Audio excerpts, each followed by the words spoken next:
Hello friends, today in this video we will discuss about NISM Series 7 exam chapter 2 which is market participants in securities market. So in this chapter we will discuss about what are market participants and how this chapter will help in exam. So this exam weightage for this chapter is 10%. What we'll cover in this chapter: investors who puts the money in, issuers who raise the money, intermediaries who facilitate transactions, regulators who monitor and control. So these are four key pillars of the securities market, and this chapter covers this. So first, let's introduction part. The securities market is platform where savers, investors place their surplus funds, spenders, issuers use those funds for growth and expansions. Let's see, investor wants to surplus their fund, and spenders, issuer who want a growth of their company, so they borrow money from securities market, and investor puts money in securities market to grow their money. In return, investor receives interest, dividend, capital appreciation, or bonus.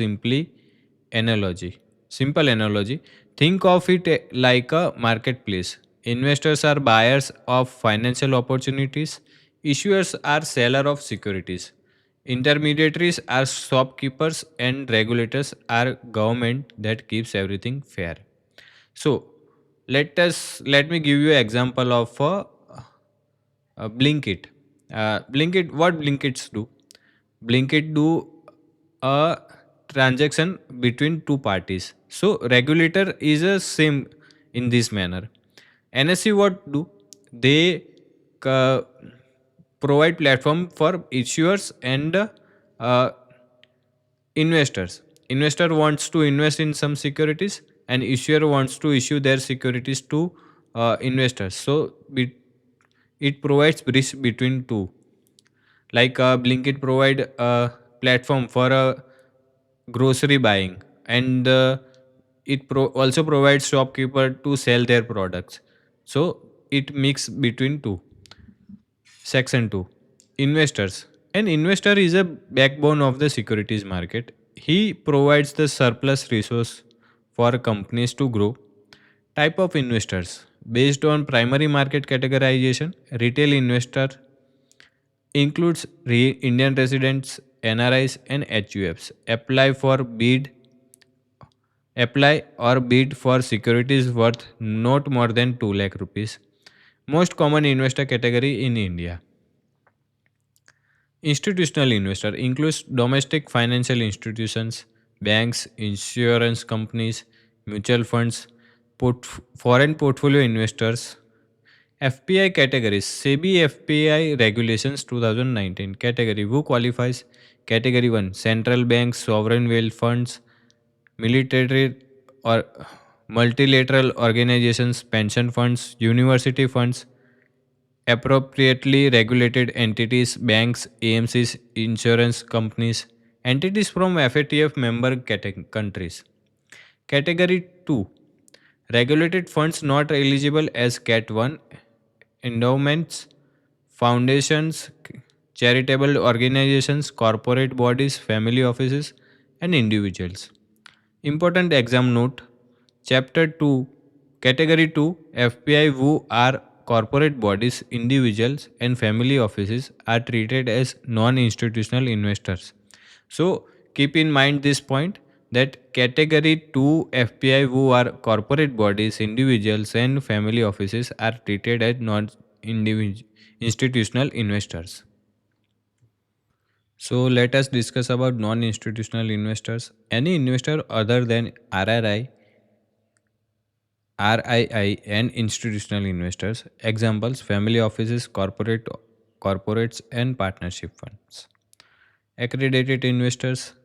These are sophisticated investors who understand financial products and associated risks deeply. Eligibility criteria for individual HUFs, family trust, solo proprietorship: annual income should be greater than 2 crore. Net worth should be greater than 7.5 crore with at least 3.75 crore in financial assets, or annual income should be greater than 1 crore plus net worth should be greater than 5 crore with at least 2.5 crore in financial assets. सो देखिए दोस्तों, annual income 2 crore से ज़्यादा होनी चाहिए for individual HUF family trust solo proprietorships, वो accredited investor category में आने के लिए। और इनके दो क्लॉज है, या तो नेटवर्थ 7.5 करोड़ होनी चाहिए जिसमें 3.75 करोड़ फाइनेंशियल एसेट्स होनी चाहिए, या तो फिर एनुअल इनकम 1 करोड़ से ज़्यादा होनी चाहिए, और 5 करोड़ उनकी नेटवर्थ होनी चाहिए जिसमें 2.5 करोड़ फाइनेंशियल एसेट्स में होना चाहिए। For other entities partnership firms each partner independently meets individual criteria, trust other than family trust AUM should be greater than 50 crore. So other entities के लिए AUM 50 करोड़ से ज़्यादा होना चाहिए, बॉडी कॉरपोरेट्स नेटवर्थ 50 करोड़ से ज़्यादा होना चाहिए, validity of accreditation certificate scenario validity meets criteria for preceding 1 year 2 years from date of issuance, meets criteria for preceding 2 years 3 years from date of issuance, newly incorporated entity meets net worth criteria, तो उनके लिए हो जाएगा 2 years from date of issuance. Key benefits for accredited investor can invest with lower ticket size than minimum mandated in regulations. देखिए, उनको benefits अलग अलग मिलते हैं एक्रेडिटेड इन्वेस्टर्स को। पहला है कि can invest in lower ticket size, उनको लोअर टिकट साइज में भी वो इन्वेस्ट कर सकते हैं विथ मिनिमम मैंडेटेड रेगुलेशंस, जिसमें मैंडेट किया होगा कि मिनिमम इतना होना चाहिए। Relaxation from regulatory requirements regulation light framework, उनके लिए एक रेगुलेशन लाइट फ्रेमवर्क होता है जिसके कारण उनको कंप्लायंस के इतने ज़्यादा इशू नहीं आते। Access to exclusive investment products design only for them, उनके लिए जो डिज़ाइन किए हुए प्रोडक्ट्स हैं उनको डायरेक्टली उनका एक्सेस मिलता है। Deemed accredited investors no certification require, central government state government category 1 FPI sovereign wealth funds multilateral agencies qualified institutional buyers, जिनको ये सर्टिफिकेशन नहीं चाहिए रहता है, ये गवर्नमेंट हो गया, जो अदर एंटिटीज़ हो गई, सॉवरेन वेल्थ फंड्स हो गए, क्वालिफाइड इंस्टीट्यूशनल बायर्स हो गए, उनके लिए ये सर्टिफिकेशन नहीं चाहिए रहता है।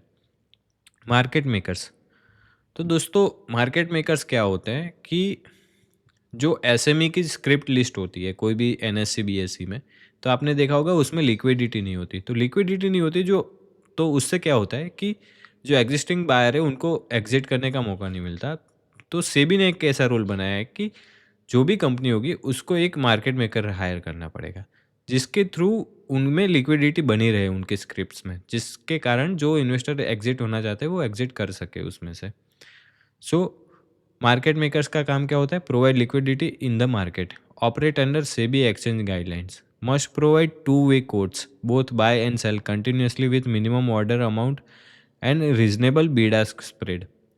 देखिए, आपको मार्केट मेकर बैठा दिया तो मतलब ऐसा नहीं है कि दोनों किसी एक साइड में टिक लगा दी कि बायर की टिक लगा दी और सेलर की नहीं लगाई, दोनों साइड टिक लगानी है विथ क्वांटिटी जो होनी चाहिए, बेसिक इतनी तो होनी चाहिए, वो सेबी की गाइडलाइंस के हिसाब से होती है, डिसाइड होता है, तो वो होना चाहिए। साथ ही साथ बीड आस्क का स्प्रेड इतना दूर भी नहीं होना चाहिए कि एग्जिट करना मुश्किल हो जाए। मतलब मान लो 20% की अपर सर्किट है, 20% की लोअर सर्किट है, तो मार्केट मेकर ने ऐसे 20% की लोअर पे लगा दिया, 20% की अपर के ऊपर लगा दिया, तो बीड आस्क का स्प्रेड भी बहुत बढ़ जाएगा। उसके रिलेटेड भी क्राइटेरिया और उनकी गाइडलाइंस होती है, उसके हिसाब से उनको टिक लगानी रहती है मार्केट मेकिंग में। मार्केट मेकिंग आप ऐसे समझिए कि आपको ऑर्डर नहीं आपको बाय सेल नहीं करनी है, फिर भी आप लगा रहे हो क्योंकि लिक्विडिटी दिख रही है एक्सचेंज में और किसी को एग्जिट करना हो तो कर सके। तो ये स्पेशली कैटेगराइज होते हैं, वो कंपनीज फर्म्स ये सर्विस प्रोवाइड करती है टू द कंपनी जिनकी स्क्रिप्ट लिस्टेड होती है। ये एक्सचेंजेस को भी सर्विसेज प्रोवाइड करते हैं, बट वो अलग चीज़ हो गई। Market making is mandatory for all script listed on the SME exchange, ये SME के लिए तो मैंडेटरी है। Issuers are entities that raise money from capital market, they include public and private sector enterprise banks and financial institutions, mutual funds which mobilize savings of small investor, domestic market part instruments. अब हम बात करते हैं domestic market के instruments क्या होते हैं। Equity shares, preference shares, debenture, bonds through public offer और प्राइवेट प्लेसमेंट। अब हम बात करते हैं इंटरनेशनल मार्केट इंस्ट्रूमेंट की। तो देखिए, जैसे इन्फोसिस का स्टॉक आपने देखा होगा, यूएस मार्केट में लिस्टेड है, तो उनको क्या कहा जाता है वो हम समझते हैं। GDR, global depository receipt issued bye foreign depository bank, traded on European exchanges. जो यूरोप के एक्सचेंजेस में ट्रेड होती है इंडिया की स्क्रिप्ट, वो GDR में काउंट होती है। ADR, American depository receipt issued by US depository bank, traded on US stock market. तो जो यूएस स्टॉक मार्केट में ट्रेड होता है उसको ADR बोलते हैं। FCCB, foreign currency convertible bonds issued by Indian companies, subscribe by non resident in foreign currency, carry fix coupon convertible to equity at pre determined price. ECBs, external commercial borrowings, commercial loans from international sources, popular due to low international borrowing cost. Masala bonds, rupee dominated bonds issued outside India, raise money in local currency from foreign investor. IDR, Indian depository receipts, foreign companies raised capital from Indian market in rupee terms. Standard Chartered Bank was the first to issue IDR. देखिए, जैसे Infosys US में list हुआ है, अगर वैसे ही Nvidia India में list होगा तो उसको आईडीआर में काउंट होगा, क्योंकि वो यूएस में भी लिस्टेड है पर वो इंडिया में भी लिस्टेड होना चाह रहा है, क्योंकि उसको फंड्स चाहिए इंडिया के मार्केट से, तो वो आईडीआर में काउंट होगा। Overseas listing, recent SEBI regulations now permit certain Indian companies to directly list on overseas stock exchanges.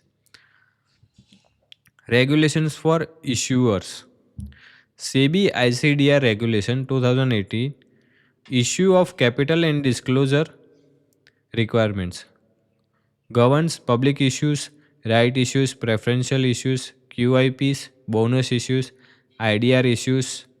Important role, merchant banker, lead manager, BRLM, book running lead manager, manages the issue. और अब हम बात करते हैं SEBI LODR regulations 2015, listing obligations and disclosure requirements. Companies must execute listing agreements with stock exchanges, must obtain in principle approvals before issuing further shares, provides framework for continuous disclosure and obligations for listed companies.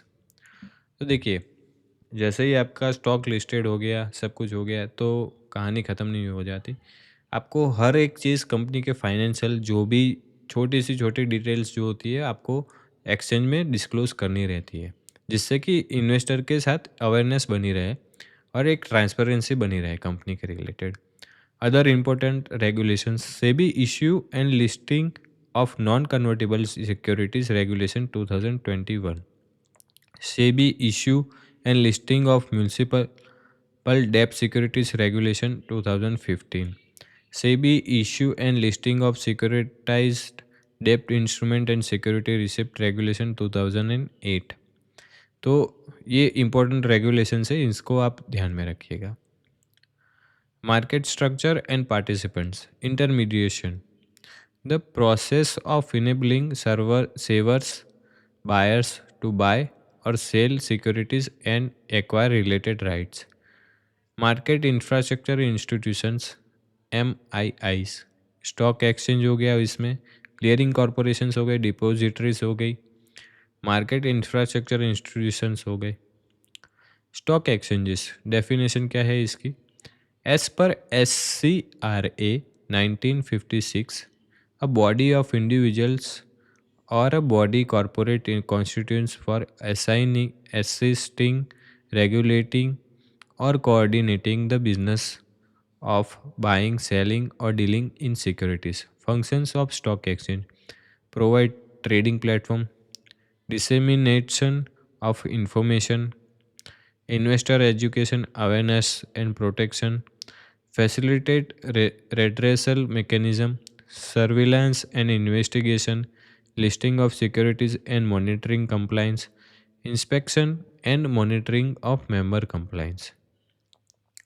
अब हम बात करते हैं clearing corporation क्या है। Definition क्या है? As per SECC regulation 2018, an entity established to undertake the activity of clearing and settlement of trades in securities. तो clearing corporation, what clearing corporation do is an entity established to undertake the activity of clearing. So when your trade is completed, it is not done there is a something called clearing corporation who manages the transaction between buyer and seller. सो अगर आपने bye किया है तो आपका clearing member में जाएगा, वो clear करेगा आपका ट्रांजैक्शन, आपसे पैसे कलेक्ट करेगा और आपकी सिक्योरिटी ट्रांसफ़र करेगा जिसको आपने सेल किया है, और सेलर से भी अमाउंट कलेक्ट करेगा और वो आपको क्रेडिट करेगा। तो वो जो वर्क करता है वो करता है clearing corporation. So that is called clearing corporation. Three main functions क्या है उसके? Clearing and settlement of all transaction on stock exchange, act as a central counter party, provides financial guarantee for all transactions.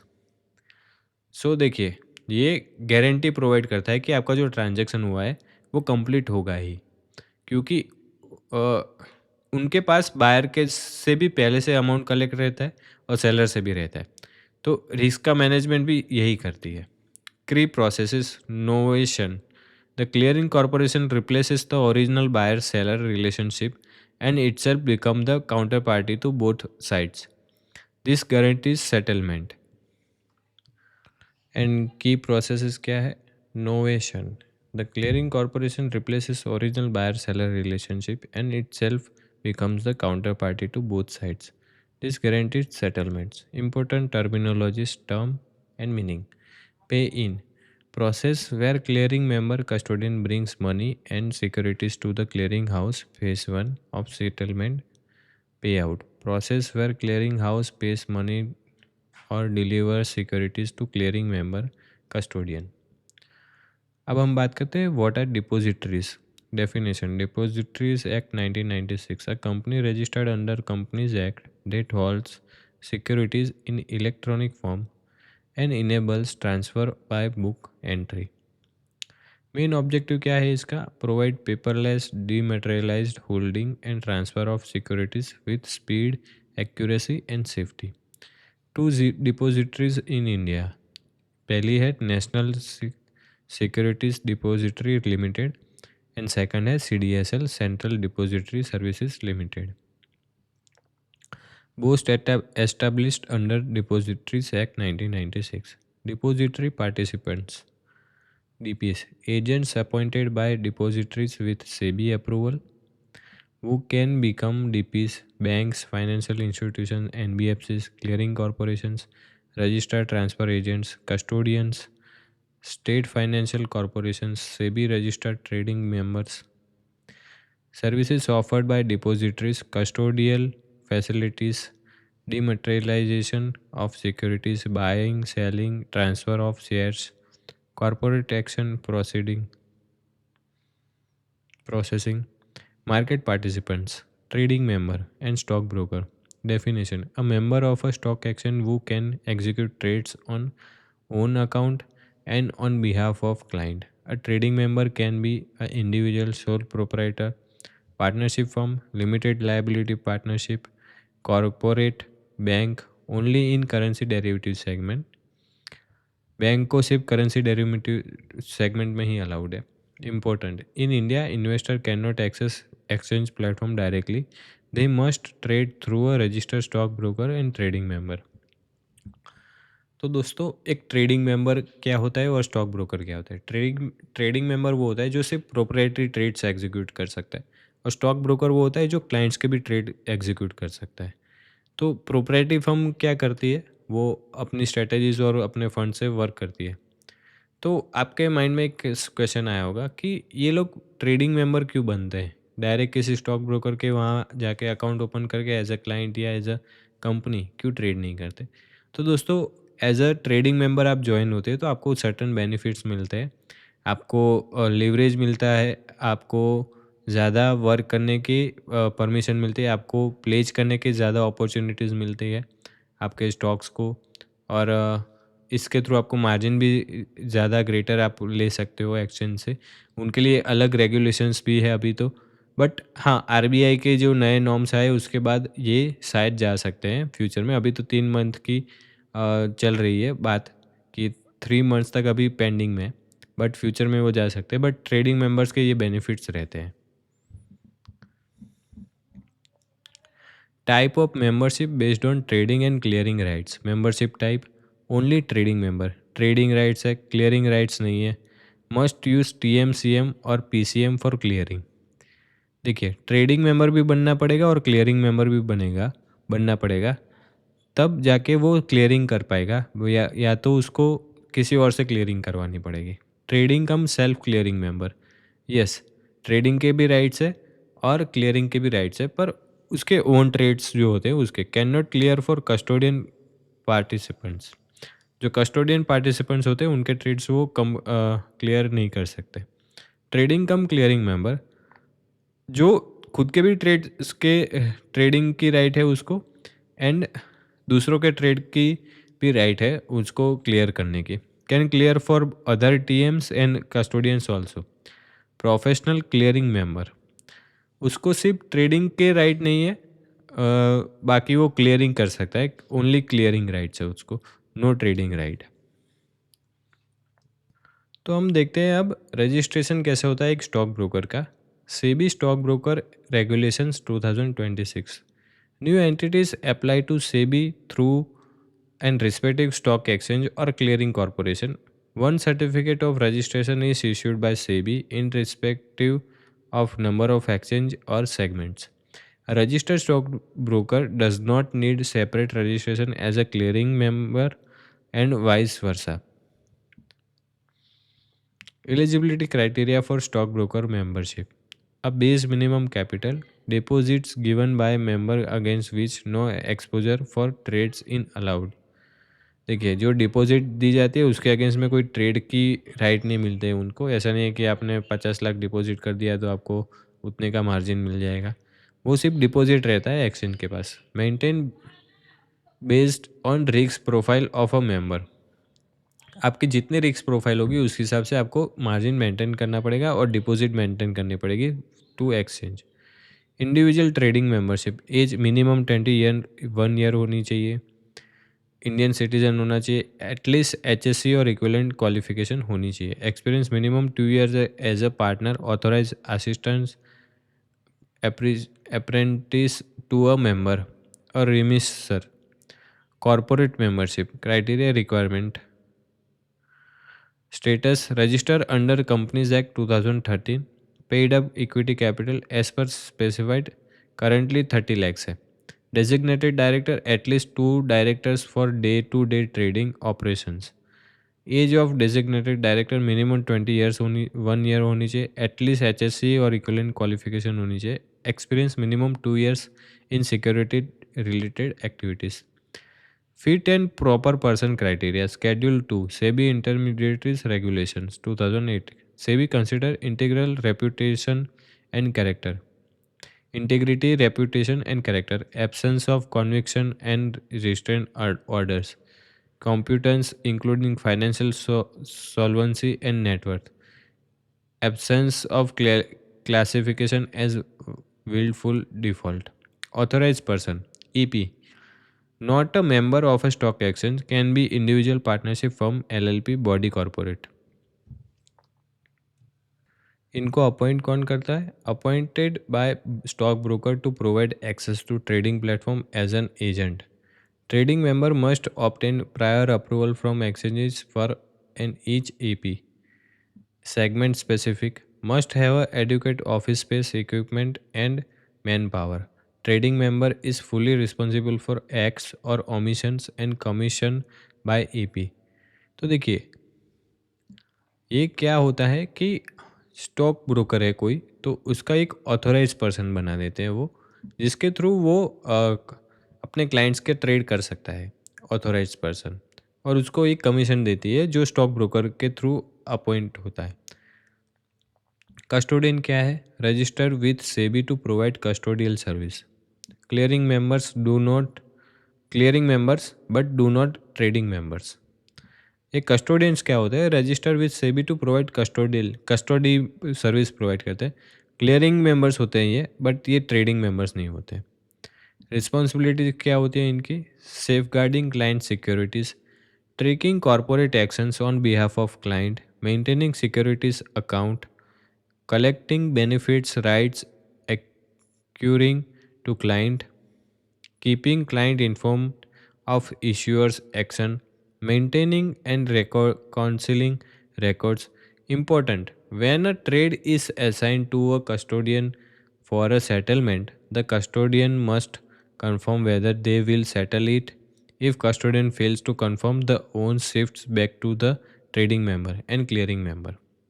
देखिए, custodian के पास जो भी trade आता है उसको ये कंफर्म करना है कि वो उसको क्लियर कर सकता है या नहीं। अगर वो नहीं कर सकता है तो वो जाता है ट्रेडिंग मेंबर या क्लियरिंग मेंबर के पास। तो दोस्तों अब हम बात करते हैं रेगुलेटर्स की definition. Different regulators overseas different sectors of Indian financial market. अब हम बात करते हैं सेबी क्या करता है। सेबी का फुल नेम है Securities and Exchange Board of India. वो क्या देखता है? Securities market plus commodity derivatives market. RBI क्या है? Reserve Bank of India. वो पूरा बैंकिंग सेक्टर देखता है। IRDAI Insurance Regulatory and Development Authority of India. ये क्या देखता है? इंश्योरेंस सेक्टर का पूरा वो ध्यान रखता है। PFRDA pension fund regulatory and Development authority. Pension fund का जो भी सेक्टर है वो पूरा यही देखता है। इसका क्या है? International financial services centres authority. Financial product services in IFSC. Gift city में जो फाइनेंशियल प्रोडक्ट्स है वो उनको वो देखता है। MOF Ministry of Finance overall financial policy. जो भी ओवरऑल फाइनेंस की पॉलिसीज बनती है उसको मिनिस्ट्री ऑफ फाइनेंस देखती है। MCA ministry of corporate affairs. Corporate governance को ये ध्यान रखती है एमसीए। अब हम बात करते हैं role of SEBI. Established under section 3 of SEBI act 1992, act as a parliament primary act of parliament. Primary role protect the interest of investors in securities, promote the development of securities market and regulate securities market। देखिए इसका main काम क्या है? Investor का protection करना, market का development करना और उसको रेगुलेट करना। स्टॉक मार्केट को पूरा डेवलप करने का और उसको रेगुलेट करने का काम भी सेबी करती है। की functions of SEBI: protecting in the interest of investor in securities, promoting the development of securities market, regulating businesses in stock exchanges and other securities market, registering and regulating the working of stockbrokers, authorized persons each, promoting and regulating self-regulatory organizations SROs, prohibiting fraudulent and unfair trade practices, sealing for calling for information, undertaking inspections, conducting inquiries and audits of stock exchanges, intermediaries, SROs, mutual funds, and other persons associated with securities market। देखिए ये सारे जो अपने काम बताए वो stock exchange SEBI के होते हैं। ये ओवरऑल देखती है कि मार्केट परफेक्टली वर्क हो रहा है या नहीं, और उनका मेन ऑब्जेक्टिव ये होता है कि इन्वेस्टर का पार्टिसिपेशन भी बढ़े बट उनको एक अपनी कैपिटल के ऊपर अच्छी ग्रोथ मिलती रहे, उसके लिए वो वॉच डॉग की तरह काम करता रहता है। Regulatory framework for Indian securities market. Liberalisation of Indian securities market started in 1992। 4 main acts governing the securities market क्या है? SEBI act 1992, securities contract regulation act SCRA 1956, depositories act 1996, companies act 2013। उसके की रेगुलेशंस क्या है?